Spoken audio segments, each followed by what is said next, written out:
أخيرا يا جماعة منطقة الأهرامات هتتطور، والزيارة اللي كان فيها شوية من العذاب والتعب خلاص انسوها. الجديد جاي. تعالوا بقى اما اقول لكم هيحصل ايه في منطقة الأهرامات بعد ما المشروع يتم افتتاحه. مبدئيا كده انسى المبنى بتاع مينا هاوس. المدخل الجديد بقى موجود عند مدخل الفيوم. هناك المكان واسع جدا. هتدخلوا هتلاقوا هناك موقف كبير للعربيات بيساع حوالي 1100 عربية، والعدد ده قابل كل الناس للزيادة. هتنزل مترجله. في نوعين زياره، 90% من الناس هينزل ويخش من هنا، 10% هيخش من الصاله اللي احنا كنا فيها. دي لو ما شركه بترول عايز تحجز زياره خاصه، يعني زيارات خاصه ممكن تتعمل من هناك، ودي هتبقى بتكلفه اعلى شويه. انما السايح التقليدي اللي هياخد خدمه برضه لا تقل هينزل في الموقف ده. اول ما تخش من البوابات هتلاقي مركز الزوار.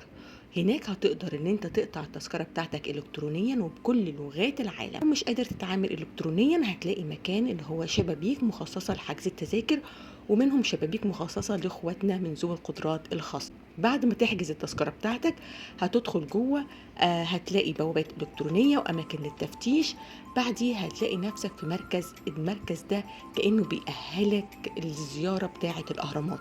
يعني انت في المدخل القديم بتخش تلاقي على طول الأهرامات في وشك، لكن هنا هتعرف معلومات عن المنطقة وعن الملوك وحاجات كتيرة عن مصر القديمة. المكان هنا كمان فيه فاترين. الفاترين دي هيكون فيها مجموعة من الآثار اللي بيكون ليها علاقة ببناء الأهرامات.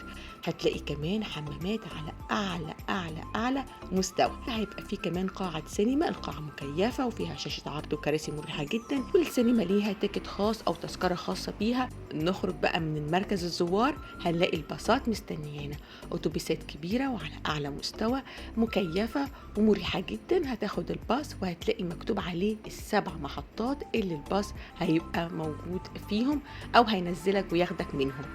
انت بقى هتنزل المحطة اللي انت عايزها، وبعد ما تخلص الجولة بتاعتك في المحطة ما تقلقش، لان هتلاقي الاتوبيس جايلك تاني، لان كل 3 دقايق هتلاقي اتوبيسات. المحطة دي هنلاقي فيها مجموعة كبيرة من البازارات اللي بيتم فيها عرض منتجات مختلفة ومتنوعة. كلها 30 40 محل صغير بيع منتجات تجاريه، بيع جلد، حاجات مصريه، مشغولات ذهب.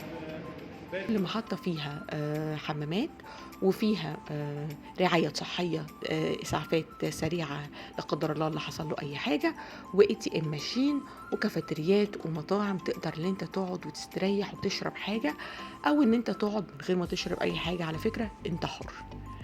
دي محطة بانوراما، محطة الأولانية من ال7 محطات. أهي المحطة دي بقى محلات لكم أن تتخيلوا لما ده يتشال أنت قاعد بتشرب فنجان قهوة أو بتفطر أو بتقرا كتاب أو بتاع، على منظر عامل إزاي. وطبعا الأرضيات وكل حاجة صديقة للبيئة وباتفاق مع اليونسكو، وكل المباني لاي ستراكشر من غير أساسات عشان نحافظ على